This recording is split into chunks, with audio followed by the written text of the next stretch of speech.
ನಮಸ್ಕಾರ, ಹೇಗಿದ್ದೀರಿ ಎಲ್ಲರೂ ಸ್ನೇಹಿತರೆ. ಬಿಜೆಪಿ ಹೈಕಮಾಂಡ್ ಪರಿಸ್ಥಿತಿ ಇವಾಗ ಹೇಗಾಗ್ಬಿಟ್ಟಿದೆ ಅಂದರೆ, ರಾಜ್ಯ ಮಟ್ಟದಲ್ಲಿ ಮತ್ತು ರಾಷ್ಟ್ರ ಮಟ್ಟದಲ್ಲಿ ಅಧ್ಯಕ್ಷರುಗಳನ್ನು ಹೊಸದಾಗಿ ಆಯ್ಕೆ ಮಾಡಲು ಬಿಜೆಪಿ ಹೈಕಮಾಂಡ್ ತುಂಬ ಒದ್ದಾಡ್ತಾ ಇದೆ. ತುಂಬ ಹಳೆದು ತೂಗಿ ಯಾರನ್ನ ಆಯ್ಕೆ ಮಾಡಬೇಕು ಅಂತ ಗೊಂದಲದಲ್ಲಿದ್ದಾರೆ. ಅದರಲ್ಲೂ ಬಿಜೆಪಿ ಹೈಕಮಾಂಡ್ಗೆ ಮುಹೂರ್ತವೇ ಕೂಡ ಬರ್ತಾ ಇಲ್ಲ. ಒಂದಲ್ಲ ಒಂದು ಕಾರಣಕ್ಕೆ ಇದು ಮುಂದಕ್ಕೆ ಹೋಗ್ತಾಲೇ ಇದೆ. ಉಪರಾಷ್ಟ್ರಪತಿ ಚುನಾವಣೆ ಆಯಿತು, ಈಗ ಬಿಹಾರ ವಿಧಾನಸಭಾ ಚುನಾವಣೆ ಮುಗಿಲಿ ಅಂತ ಬಿಜೆಪಿ ಹೈಕಮಾಂಡ್ ಕಾಯ್ತಾ ಇದೆ. ಬಿಜೆಪಿ ಹೈಕಮಾಂಡ್ಗೆ ಕರ್ನಾಟಕ ರಾಜ್ಯ ಬಿಜೆಪಿ ಅಧ್ಯಕ್ಷರ ನೇಮಕ ಇಷ್ಟೊಂದು ತಲೆನೋವಾಗ್ತಿರೋದಾದ್ರೂ ಯಾಕೆ? ಸದ್ಯ ಯಡಿಯೂರಪ್ಪನವರ ಪುತ್ರ BY ವಿಜೇಂದ್ರರನ್ನ ಬದಲಾವಣೆ ಮಾಡೋದಕ್ಕೆ ಬಿಜೆಪಿ ಹೈಕಮಾಂಡ್ ಭಯ ಪಡ್ತಾ ಇರೋದಾದ್ರೂ ಯಾಕೆ? ಯಡಿಯೂರಪ್ಪನವರ ಸಿಟ್ಟನ್ನು ತಣ್ಣಗಾಗಿಸಲು ವಿಜೇಂದ್ರರನ್ನ ಬಿಜೆಪಿ ರಾಜ್ಯಾಧ್ಯಕ್ಷರನ್ನಾಗಿ ನೇಮಕ ಮಾಡಿದ್ರ? ಎಲ್ಲವನ್ನು ಈ ವಿಡಿಯೋದಲ್ಲಿ ನೋಡ್ಕೊಂಡು ಬರೋಣ ಬನ್ನಿ. ಸ್ನೇಹಿತರೆ, ನಿಮ್ಗೆಲ್ಲ ಗೊತ್ತೇ ಇದೆ, ಕರ್ನಾಟಕದ ರಾಜಕೀಯದಲ್ಲಿ ಬಿಜೆಪಿ ಅಂದ್ರೆ ತಕ್ಷಣ ನೆನಪಾಗೋದು ಅದು BS ಯಡಿಯೂರಪ್ಪ. ಬಿಜೆಪಿ ಅಂದ್ರೆ ಯಡಿಯೂರಪ್ಪ ಅಂದ್ರೆ ಬಿಜೆಪಿ ಅನ್ನೋ ಲೆಕ್ಕಾಚಾರ ಕರ್ನಾಟಕದಲ್ಲಿದೆ. ಅಂದ್ರೆ 1970-80 ದಶಕದಲ್ಲಿ ಕರ್ನಾಟಕದಲ್ಲಿ ಬಿಜೆಪಿಗೆ ದೊಡ್ಡ ಬೇಸ್ ಇರಲಿಲ್ಲ. ಯಡಿಯೂರಪ್ಪ ತುಮಕೂರು, ಶಿವಮೊಗ್ಗ, ಮಲ್ನಾಡ್ ಭಾಗದಲ್ಲಿ ಮನೆ ಮನೆಗೆ ಹೋಗಿ ಬೂತ್ ಮಟ್ಟದಿಂದ ಕಾರ್ಯಕರ್ತರ ತಂಡ ಕಟ್ಟಿ ರಾಜಕೀಯಕ್ಕಿಂತ ಸೇವಾ ಕೆಲಸಕ್ಕೆ ಜಾಸ್ತಿ ಒತ್ತು ಕೊಟ್ಟು ರಕ್ತದಾನ ಶಿಬಿರ ಮಾಡೋದು, ಜನರ ಸಮಸ್ಯೆ ಕೇಳೋದು, ರೈತರ ಜೊತೆ ನಿಂತು ಹೋರಾಟ ಮಾಡಿ ಜನರ ಮನಸ್ಸಿನಲ್ಲಿ ಅಚ್ಚಿಳಿಯೋದಕ್ಕೆ ಸಾಧ್ಯ ಆಯಿತು. ಆದ್ರೆ 70-80 ದಶಕದಲ್ಲಿ ಶಿವಮೊಗ್ಗ, ಮಲ್ನಾಡ್ ಭಾಗದಲ್ಲಿ ರೈತರಿಗೆ ಅನ್ಯಾಯ ಆದಾಗ ಯಡಿಯೂರಪ್ಪ ರಸ್ತೆಗೆ ಬಂದ್ರು, ರೈತ ಹೋರಾಟ ನಡೆಸಿದ್ರು. ಅವತ್ತು ಜನರ ಮನಸ್ಥಿತಿ ಹೇಗಿತ್ತು ಅಂದ್ರೆ, ನಮ್ಮ ಜೊತೆನೆಲ್ಲ ಒಬ್ಬ ನಾಯಕ ಬೇಕು ಅನ್ನೋದು. ಅವಾಗ ಮುಂದೆ ಬಂದಿದೆ BS ಯಡಿಯೂರಪ್ಪ. ಆದ್ದರಿಂದ BS ಯಡಿಯೂರಪ್ಪ ಮತ್ತು ಬಿಜೆಪಿ ನಿಧಾನವಾಗಿ ಜನರ ಮನಸ್ಸನ್ನು ಗೆಲ್ಲೋದಕ್ಕೆ ಸಾಧ್ಯ ಆಯಿತು. 70-80 ದಶಕದಲ್ಲಿ ಕರ್ನಾಟಕ ಪಾಲಿಟಿಕ್ಸ್ನಲ್ಲಿ ಕಾಂಗ್ರೆಸ್ ಮತ್ತು ಜನತಾ ಪಕ್ಷಕ್ಕೆ ಹೆಚ್ಚು ಜನ ಬೆಂಬಲ ಇತ್ತು. ಬಿಜೆಪಿ ಹೆಸರು ಮಾತ್ರ ಇತ್ತು.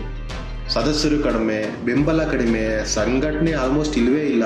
ಆದ್ರೆ ಶಿವಮೊಗ್ಗ, ಮಲ್ನಾಡ್ ಭಾಗದಲ್ಲಿ ಯಡಿಯೂರಪ್ಪ ತಳಮಟ್ಟದಿಂದಲೇ ಕೆಲಸ ಆರಂಭಿಸಿದ್ರು. ಮನೆ ಮನೆಗೆ ಭೇಟಿ ಕೊಡೋದು, ಜನರ ಸಮಸ್ಯೆಯನ್ನ ಕೇಳೋದು, ಬೂತ್ ಮಟ್ಟದಲ್ಲಿ ಕಾರ್ಯಕರ್ತರ ತಂಡ ಕಟ್ಟೋದು. ರಾಜಕೀಯ ಭಾಷಣಗಳಿಗಿಂತ ಇವರು ಜನರ ಸಂಪರ್ಕವನ್ನೇ ದೊಡ್ಡ ಶಕ್ತಿಯನ್ನಾಗಿ ಮಾಡ್ಕೊಂಡಿದ್ರು. ಜನರ ಹತ್ರ ಇರೋದು. ಇದರಿಂದ ಬಿಜೆಪಿ ಗ್ರಾಮ ಮಟ್ಟದಲ್ಲೂ ಕೂಡ ಪ್ರಬಲ ಆಯಿತು. ಯಡಿಯೂರಪ್ಪನವರ ತಂತ್ರಗಾರಿಕೆ ಹೇಗಿತ್ತು ಅಂದ್ರೆ, ಎಲೆಕ್ಷನ್ ಬರುತ್ತೆ ಹೋಗುತ್ತೆ, ಆದ್ರೆ ಸಂಘಟನೆ ಶಾಶ್ವತ. ಅದರಿಂದಾಗಿ ಪ್ರತಿಯೊಂದು ಬೂತ್ನಲ್ಲೂ 10-15 ಕಾರ್ಯಕರ್ತರನ್ನ ಮಾಡೋದು. ಅದರಲ್ಲೂ ವಿಶೇಷವಾಗಿ ಮಹಿಳಾ ತಂಡವನ್ನು ಹುಟ್ಟಾಕೋದು, ಯುವಕರಿಗೆ ಜಾಸ್ತಿ ಅವಕಾಶ ಕೊಡೋದು, ಬೂತ್ ಮೀಟಿಂಗ್, ಸೂಕ್ಷ್ಮ ಯೋಜನೆಗಳನ್ನು ರೂಪಿಸೋದು. 2-3 ದಶಕಗಳ ಸಂಘಟನೆ, ಹೋರಾಟ, ಜನಸಂಪರ್ಕದಿಂದ 2008ರಲ್ಲಿ ಯಡಿಯೂರಪ್ಪ ಬಿಜೆಪಿಯ ಮೊದಲ ಮುಖ್ಯಮಂತ್ರಿಯಾಗಿ ಆಯ್ಕೆ ಆಗ್ತಾರೆ. ಅದಾದ ನಂತರ ಭ್ರಷ್ಟಾಚಾರ ಆರೋಪದಲ್ಲಿ ಜೈಲಿಗೂ ಹೋಗ್ತಾರೆ. ಯಡಿಯೂರಪ್ಪನವರು CM ಸ್ಥಾನ ಕಳೆದುಕೊಂಡಾಗ ಬಹುತೇಕ ನಾಯಕರು ಹಿಂಜರಿತಾರೆ. ಆದ್ರೆ ಯಡಿಯೂರಪ್ಪನವರು ಹಿಂತಿರ್ಲಿಲ್ಲ. 2018ರಲ್ಲಿ ರಾಜ್ಯ ಪ್ರವಾಸ ಮಾಡಿ ಪಕ್ಷ ಸಂಘಟನೆ ಮಾಡಿ ಬಿಜೆಪಿನ ಮತ್ತೆ ಅಧಿಕಾರಕ್ಕೆ ತಂದ್ರು. ಅವರ ತಳಮಟ್ಟದ ತಂಡ, ಪರಿಶ್ರಮ, ಜನಸಂಪರ್ಕವೇ ಇದಕ್ಕೆ ಕಾರಣ. ಹುದ್ದೆಗಿಂತ ದೊಡ್ಡದು ಜನರ ವಿಶ್ವಾಸ. ಇದನ್ನೇ ಯಡಿಯೂರಪ್ಪನವರು ತೋರಿಸಿದ್ರು. ಆದ್ರೆ ಈಗ ಕರ್ನಾಟಕದಲ್ಲಿ ಯಡಿಯೂರಪ್ಪನವರ ಕುಟುಂಬ ಬಿಟ್ಟರೆ ಬೇರೆ ಯಾರಿಗೂ ಪಕ್ಷ ಮುನ್ನಡೆಸೋ ಶಕ್ತಿ ಇಲ್ಲ ಅನ್ನೋದು ಬಿಜೆಪಿ ಹೈಕಮಾಂಡ್ ಅಭಿಪ್ರಾಯ. ಆದ್ದರಿಂದ ಬಿಜೆಪಿ ಹೈಕಮಾಂಡ್ ಹಾಗಾಗಿ BY ವಿಜೇಂದ್ರರನ್ನ ರಾಜ್ಯಾಧ್ಯಕ್ಷ ಸ್ಥಾನದಿಂದ ಕೆಳಗಿಳಿಸೋದಕ್ಕೆ ಅಥವಾ ಬದಲಾವಣೆ ಮಾಡೋದಕ್ಕೆ ಮುಖ್ಯವಾದ ಕಾರಣ ಅಂದ್ರೆ ಇದೆ. ರಾಷ್ಟ್ರ ಮಟ್ಟದಲ್ಲಿ ಮತ್ತು ರಾಜ್ಯ ಮಟ್ಟದಲ್ಲಿ ಅಧ್ಯಕ್ಷರುಗಳನ್ನ ಹೊಸದಾಗಿ ಆಯ್ಕೆ ಮಾಡಲು ಬಿಜೆಪಿ ವರಿಷ್ಠರು ತುಂಬಾ ಗೊಂದಲದಲ್ಲಿದ್ದಾರೆ. ತುಂಬಾ ಹಳೆದು ತೂಗಿ ಯಾರನ್ನ ಆಯ್ಕೆ ಮಾಡಬೇಕು ಅನ್ನೋದು ಬಿಜೆಪಿ ವರಿಷ್ಠರಿಗೆ ಮುಹೂರ್ತನೇ ಕೂಡ ಬರ್ತಿಲ್ಲ. ಒಂದಲ್ಲ ಒಂದು ಕಾರಣಕ್ಕಾಗಿ ಇದು ಮುಂದಕ್ಕೆ ಹೋಗ್ತಲೇ ಇದೆ. ಉಪರಾಷ್ಟ್ರಪತಿ ಚುನಾವಣೆ ಆಯಿತು, ಈಗ ಬಿಹಾರ ವಿಧಾನಸಭಾ ಚುನಾವಣೆ ಮುಗಿಲಿ ಅಂತ ಬಿಜೆಪಿ ವರಿಷ್ಠರು ಕಾಯ್ತಾ ಇದ್ದಾರೆ. ಹಾಗಾಗಿ ನವೆಂಬರ್ 14ರ ನಂತರ ಬಿಹಾರ ವಿಧಾನಸಭಾ ಚುನಾವಣೆ ಮುಗಿದ ಮೇಲೆ ಇದಕ್ಕೆ ಪರಿಹಾರ ಸಿಗಬಹುದು ಅನ್ನೋ ವಿಶ್ವಾಸದಲ್ಲಿ ಸದ್ಯ ರಾಜ್ಯ ಬಿಜೆಪಿ ಇದೆ. ಯಾಕೆ ಬಿಜೆಪಿ ಹೈಕಮಾಂಡ್ಗೆ ಕರ್ನಾಟಕದ ರಾಜ್ಯ ಅಧ್ಯಕ್ಷರ ನೇಮಕ ಇಷ್ಟೊಂದು ತಲೆನೋವಾಗಿರೋದು?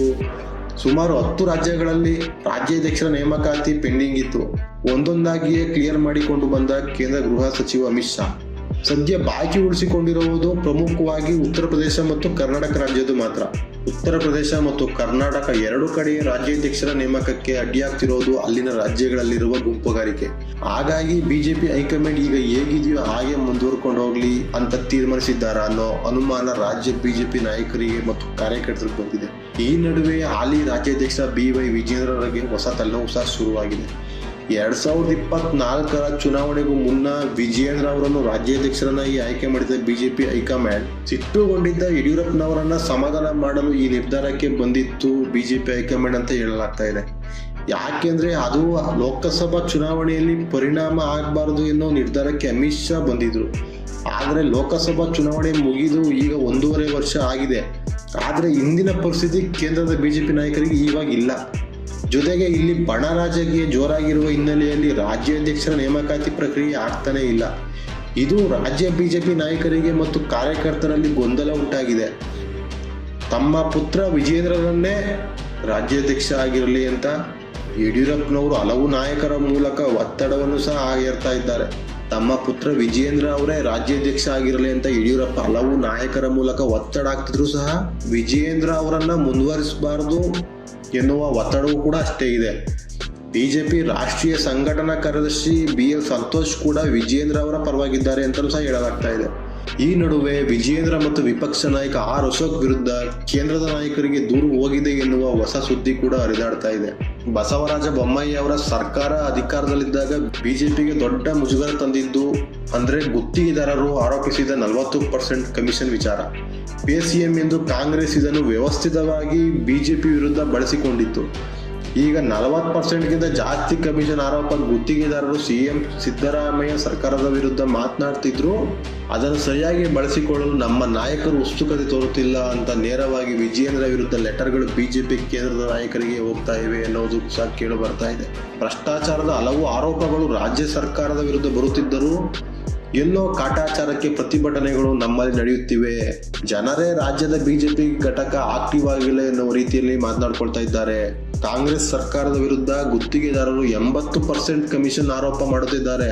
ಇದನ್ನು ರಾಜ್ಯ ಬಿಜೆಪಿ ನಾಯಕರು ಎನ್ಕ್ಯಾಚ್ ಮಾಡ್ತಿಲ್ಲ ಎಂದು ಲೆಟರ್ಗಳು ಕಾರ್ಯಕರ್ತರ ಹೆಸರಿನಲ್ಲಿ ಬಿಜೆಪಿ ಕೇಂದ್ರದ ನಾಯಕರಿಗೆ ಹೋಗ್ತಿವೆ ಎಂದು ಸಹ ಹೇಳಲಾಗ್ತಾ ಇದೆ. ಇಷ್ಟೊಂದು ಕಡೆ ಎಷ್ಟೇ ಒತ್ತಡ ಹಾಕಿದರೂ ರಾಜ್ಯಾಧ್ಯಕ್ಷರ ಹುದ್ದೆಯ ನೇಮಕಾತಿಯಲ್ಲಿ ತಮ್ಮ ಮಾತಿಗೆ ಬೆಲೆ ಸಿಗುತ್ತಿಲ್ಲ ಎನ್ನುವ ಬೇಸರ ಯಡಿಯೂರಪ್ಪನವರಿಗೆ ಕಾಡುತ್ತಿದೆ. ಇನ್ನೊಂದು ಕಡೆ ಭಿನ್ನಮತರ ಕ್ಯಾಂಪ್ನಿಂದ ಮತ್ತೊಂದು ಸುತ್ತಿನ ವಿಜೇಂದ್ರ ಆಟವ ಒತ್ತಡ ಶುರುವಾಗಿದೆ ಎಂದು ಸಹ ಹೇಳಲಾಗ್ತಾ ಇದೆ.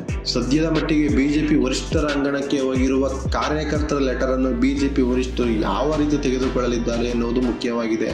ಸದ್ಯ ಬಿಹಾರ ಚುನಾವಣೆಯ ಫಲಿತಾಂಶದ ದಿನವಾದ ನವೆಂಬರ್ 14ರವರೆಗೆ ಯಾವುದೇ ಚಟುವಟಿಕೆ ನಡೆಯುವ ಸಾಧ್ಯತೆ ಕಮ್ಮಿ. ಇದು ಸ್ನೇಹಿತರೆ ಬಿಜೆಪಿ ಹೈಕಮಾಂಡ್ಗೆ ಕರ್ನಾಟಕದ ರಾಜ್ಯ ಬಿಜೆಪಿ ಅಧ್ಯಕ್ಷರ ನೇಮಕ ಇಷ್ಟೊಂದು ತಲೆನೋವಾಗಿರುವುದರ ಕುರಿತಾದ ಒಂದಷ್ಟು ಮಾಹಿತಿ. ಮತ್ತಷ್ಟು ವಿಶೇಷಗಳೊಂದಿಗೆ ಮುಂದಿನ ವಿಡಿಯೋದಲ್ಲಿ ಸಿಗೋಣ. ಅಲ್ಲಿಯವರೆಗೂ ಕನ್ನಡವೇ ಸತ್ಯ, ಕನ್ನಡವೇ ನಿತ್ಯ.